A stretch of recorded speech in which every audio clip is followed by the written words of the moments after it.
Hey, Matthew, hope you're doing well. You and I have talked a number of times on Facebook via messages, via some groups that I oversee as the admin and stuff like that. And recently you sent me an image accidentally. Um, just one of those things. Then you blocked me. Then you unblocked me and sent me a message request, which is fine. But I wanted to respond to your most recent message. So I'm looking it up right here just to refer myself back to it. You said, this sad, I have Asperger, ADHD, and LD and was made fun of all my life. Listen, my heart breaks for you, man. But you need to know something about me. I'll be more than glad to connect with you at any time, within reason, right? I've got time constraints in my life. I've got a family and all this other stuff. But more than willing to connect with you. I know a tremendous group of people who would accept you and talk to you and all of that, but know that just like I have things in my life that need work on,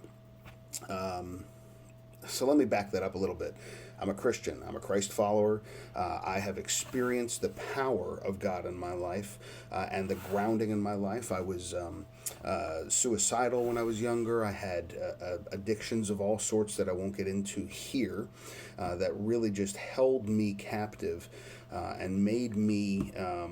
Less than what I was supposed to be. Then I found a relationship with Christ. I found the acceptance of God. He took me as I was with my mess, all that junk, and wrapped his arms around me and brought healing to my life. I just want you to know, hey, buddy, I want you to know he can do the same thing for you. But understand that it's challenging, right? Because there are things that God wants for us that protect us, right? And so that's why there are rules. That's why there are the Ten Commandments and things like that. Let me give you an example. I want you to imagine a big cabinet with glass doors, the two doors that sort of close and click together, and the shelves on the inside.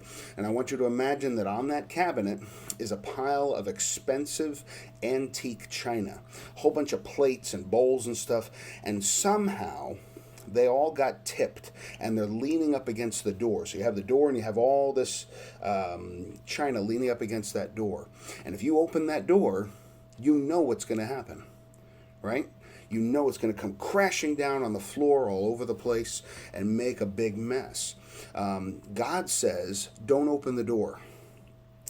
But my heart as a human being says, that's stupid. God has no right to make rules for me. I can do whatever I want. In fact, I heard from somebody else, if I open that door, I'm going to learn a truth that I don't know right now, and I'm going to experience things I've never experienced, and it's going to enhance my life. Let me tell you something, that's BS. When you open that door, you could get hurt. You're going to make a big mess. You're going to break things that are valuable.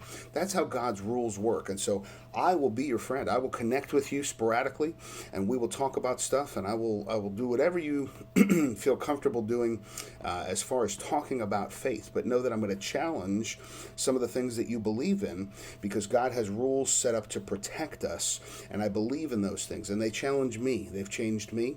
I'd like to expose you to those things in a loving environment where you're accepted. So know that God will wrap his arms around you, and people that I know, including myself, will love you for who you are, but we will challenge you based on what we believe our perspective of truth. And I can go into all the reasons why I think that those things are accurate and true, but now's not the time. I just want you to know what you're getting into if you're going to contact me, because that's who I am and that's what I do. God bless, and I'll be waiting for your response.